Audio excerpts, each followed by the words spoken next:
اعوذ باللہ من الشیطان الرجیم بسم اللہ الرحمن الرحیم الحمد للہ رب العالمین الصلاۃ والسلام علی محمد وعلی آلہ وسلم۔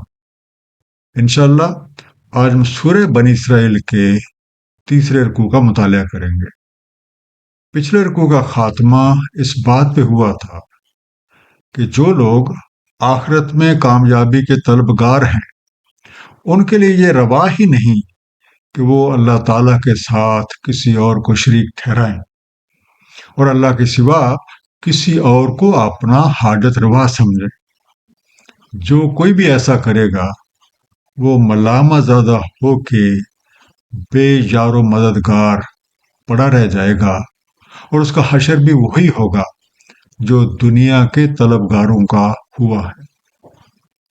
اس دعا کے ساتھ کہ اللہ تعالیٰ اپنے حبیب نبی پاک صلی اللہ علیہ وآلہ وسلم کے طفیل ہم سب کو قرآن کریم کا صحیح مفہوم عطا فرمائیں۔ آئیے مطالعہ قرآن کا آغاز کرتے ہیں۔ سورہ بنی اسرائیل رکوع نمبر 3 جو کہ آیات 23 سے 30 تک ہے۔ بسم اللہ الرحمن الرحیم۔ وَقَضَىٰ رَبُّكَ أَلَّا تَعْبُدُوا إِلَّا إِيَّاهُ وَبِالْوَالِدَيْنِ إِحْسَانًا، اور صادر فرما دیا ہے تیرے رب نے کہ نہ بندگی کرو مگر صرف اسی کی، اور والدین کے ساتھ احسان کرو۔ اما یبلغن عندک الکبر احدہما او کلاہما، اگر پہنچ جائے تمہارے سامنے بڑھاپے کو ان میں سے کوئی ایک یا دونوں، فلا تقل لہما اف ولا تنہرہما، تو مت کہنا ان سے اف اور نہ جھڑکنا ان کو، وقل لہما قولا کریما، اور ان سے بات کرنا اکرام سے۔ پہلا انڈر لائن لفظ ہے اف۔ یہ ایک ایسا لفظ ہے جو نفرت، بیزاری، اکتاہٹ یا تحقیر کا اظہار کرنے کے لیے بولا جاتا ہے۔ A word of disrespect۔ تنہرہما، اس کا روٹ ہے نہر، نون ہے رے، انہیں جھڑکنا، ریپیل دیم۔ معراج کے انتہائی مرحلے میں حضور علیہ الصلاۃ والسلام اللہ تعالیٰ کے دربار میں حاضر ہوئے۔ سورہ نجم میں بیان شدہ حقائق کے مطابق اللہ تعالیٰ حضور علیہ الصلاۃ والسلام سے اتنا قریب ہوئے کہ 2 کمانوں کے برابر یا اس سے بھی کم فاصلہ رہ گیا۔ سورہ نجم آیت نمبر 1 سے 12 میں ان حقائق کو بیان فرمایا گیا ہے۔ ترجمہ: قسم ہے طارق کی جب وہ اتر گیا، تمہارا رفیق نہ بہکا نہ بھٹکا، وہ اپنی خواہش نفس سے بولتا ہی نہیں۔ یہ تو ایک وحی ہے جو اس پہ نازل کی جاتی ہے، اسے زبردست قوت والے نے تعلیم دی ہے جو بڑا صاحب حکمت ہے۔ وہ سامنے آ کر کھڑا ہو گیا جبکہ وہ اس کے اعلیٰ پر تھا، پھر قریب آیا اور اوپر معلق ہو گیا، یہاں تک کہ 2 کمانوں کے برابر یا اس سے بھی کم فاصلہ رہ گیا۔ تب اس نے اللہ کے بندے کو وحی پہنچائی، جو بھی وحی اسے پہنچانی تھی۔ نگاہ نے جو دیکھا، افادہ نے اس میں جھوٹ نہ ملایا۔ اب کیا تم اس چیز پر اسے جگڑتے ہو جس سے وہ دیکھتا ہے؟ اللہ تعالیٰ نے اپنے محبوب بندے پہ 16 احکام نازل فرمائے جو انتہائی جامع ہیں اور نہایت عمدہ ضابط حیات کی عکاسی کرتے ہیں۔ ان میں سے 8 کا بیان اس رکوع میں، جبکہ باقی 8 کا بیان اس سے اگلے رکوع میں موجود ہے۔ سب سے پہلا حکم توحید کے بارے میں ہے۔ تیرے رب نے فیصلہ صادر فرما دیا ہے کہ تم لوگ کسی کی عبادت نہ کرو مگر سوائے اسی کے۔ یہ وہ حکم ہے جس کا ذکر قرآن کریم میں بارہا موجود ہے۔ دوسرے نمبر پہ والدین کے ساتھ حسن سلوک کرنا۔ اگر ان میں سے کوئی ایک یا دونوں بوڑھے ہو جائیں تو انہیں اف تک نہیں کہنا، نہ انہیں جھڑک کر جواب دینا ہے، بلکہ ان کے ساتھ انتہائی ادب و احترام کے ساتھ بات کرنی ہے۔ توحید اور والدین کے ساتھ احسن سلوک کے حوالے سے سورہ نساء آیت نمبر 36 میں ارشاد ہے، اور ابدیت کرو اللہ تعالیٰ کی اور مت شریک ٹھہراؤ اس کے ساتھ کسی شے کو، اور والدین کے ساتھ حسن سلوک کرو، اور اقربا اور یتیموں اور مسکینوں اور قریبی ہمسایہ اور ہمسایہ جانب کا پاس بیٹھے رہنے والے اور مسافر کے ساتھ اور جو تمہارے مملوک ہیں۔ بے شک اللہ تعالیٰ نہیں محبت فرماتے کسی اترانے والے، فخر جتانے والے سے۔ واخفض لہما جناح الذل من الرحمہ، اور جھکائے رکھو ان کے لیے بازو عاجزی کے رحم سے۔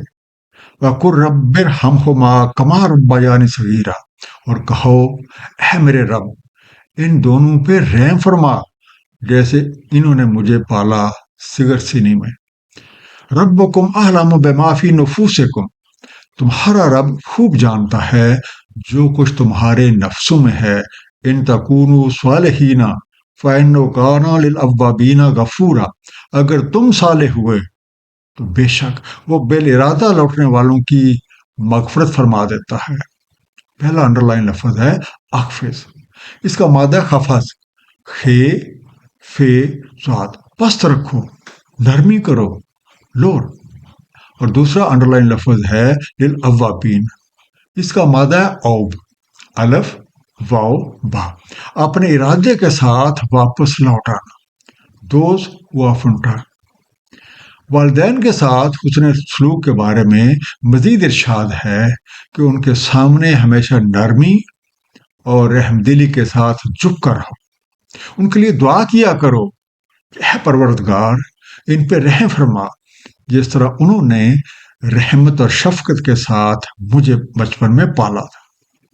سورہ بقرہ آیت نمبر 83 میں بھی والدین کے ساتھ حسن سلوک کی تلقین کی گئی ہے۔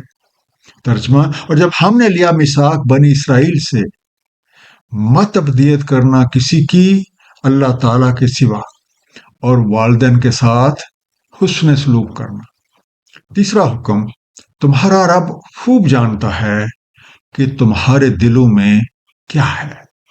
اگر تم صالح بن کر رہو گے تو ایسا بندہ سب کے لیے درگزر کرنے والا ہوتا ہے، وہ اپنی غلطی پر متنبع ہو کے بندگی کی طرف پلٹ آتا ہے۔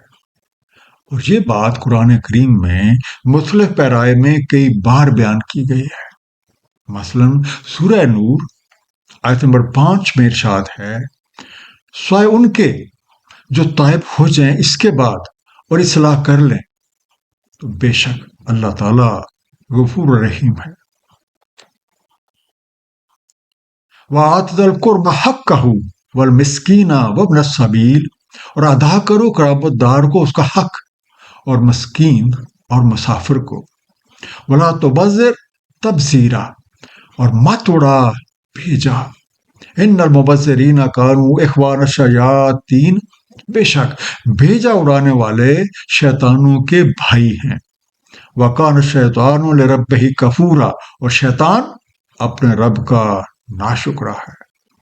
انڈر لائن لفظ ہے تبذر، اس کا مادہ ہے بازار، بے زال رے، اندھا دھند اور بھیجا کاموں پہ خرچ کرنا، یا ہم کہہ سکتے ہیں بھیجا مال اڑانا، اسپینڈ ویسٹفلی۔ تو چوتھا حکم جو ہے وہ رشتہ داروں کو ان کا حق دینا، مسکینوں اور مسافروں کو ان کا حق دینے کے بارے میں ہے۔ رشتہ داروں، مسکینوں اور مسافروں کو ان کا حق دینے کے بارے میں سورہ روم آیت نمبر 38 میں بھی ارشاد ہے، پس دیں قرابت دار کو ان کا حق، اور مسکینوں اور مسافروں کو، یہ بہتر ہے ان کے لیے جو ارادہ رکھتے ہیں اللہ تعالیٰ کی خوشنودی کا، اور یہی ہیں جو فلاح پانے والے ہیں۔ اسی طرح رشتہ داروں کے ساتھ عدل، احسان اور ان کی مدد کرتے رہنے کا قرآن کریم میں کئی بار ذکر کیا گیا ہے۔ پانچواں حکم، فضول خرچی نہ کرو۔ فضول خرچ لوگ شیطان کے بھائی ہیں اور شیطان اپنے رب کا ناشکر ہے۔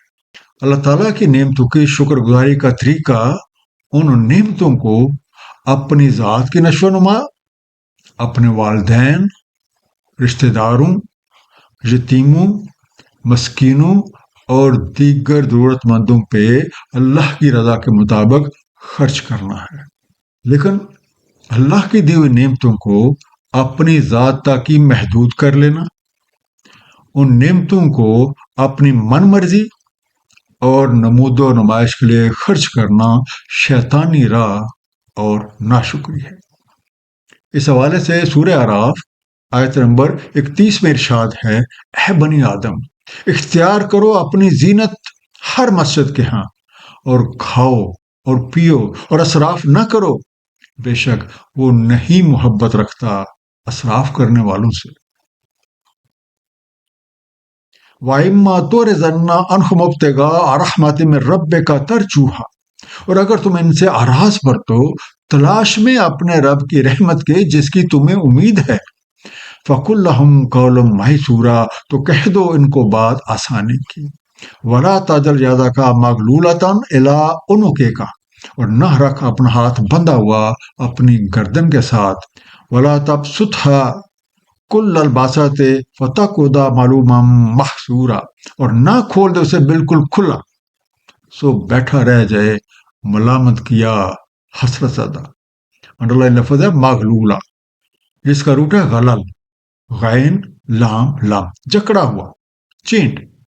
چھٹا حکم اس بات کے بارے میں ہے کہ اگر تم حاجت مند رشتہ داروں، مسکینوں اور مسافروں کی مدد نہیں کر سکتے تو انہیں نرمی کے ساتھ جواب دو، کیونکہ یہ صورت بھی ہو سکتی ہے کہ کسی بندے کے پاس وقتی طور پہ وسائل کی کمی ہے اور اس کا اپنا ہی گزارا بمشکل ہو رہا ہے، اور وہ فی الحال دوسروں کی مدد کی استطاعت نہیں رکھتا۔ اس صورت میں بھی دیگر ضرورت مندوں کے ساتھ حسن سلوک کرنا ہی بہتر طرز عمل ہے۔ ان کے ساتھ انتہائی نرمی کے ساتھ بات کرنا لازم ہے۔ اگر ہم مالی مدد نہیں کر سکتے تو ان کی اخلاقی مدد تو کر سکتے ہیں اور ان کا حوصلہ بڑھا سکتے ہیں۔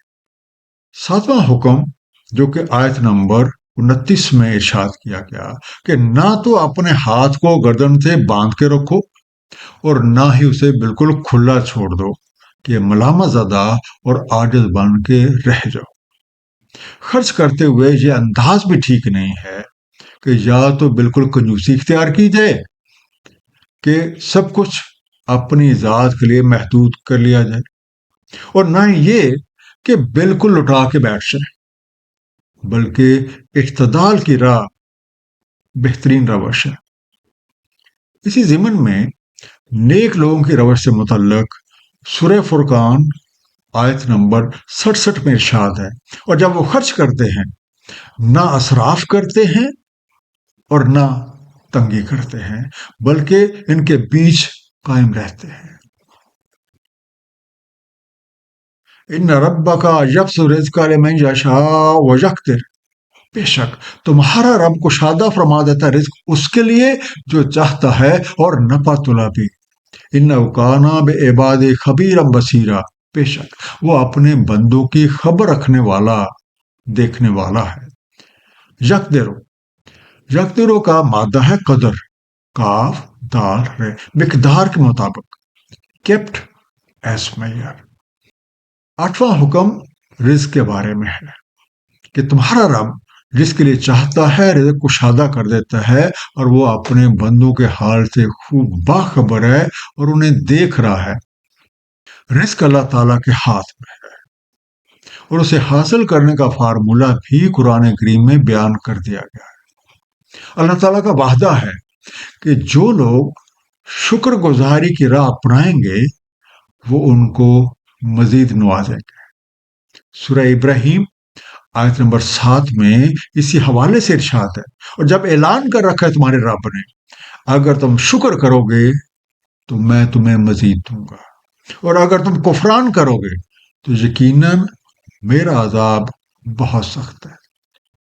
اب جو لوگ شکر گزاری کرنے کی بجائے اللہ تعالیٰ کی یاد سے اراض برتتے ہیں تو ان پہ تنگی اور ترشی مسلط ہو جاتے ہیں۔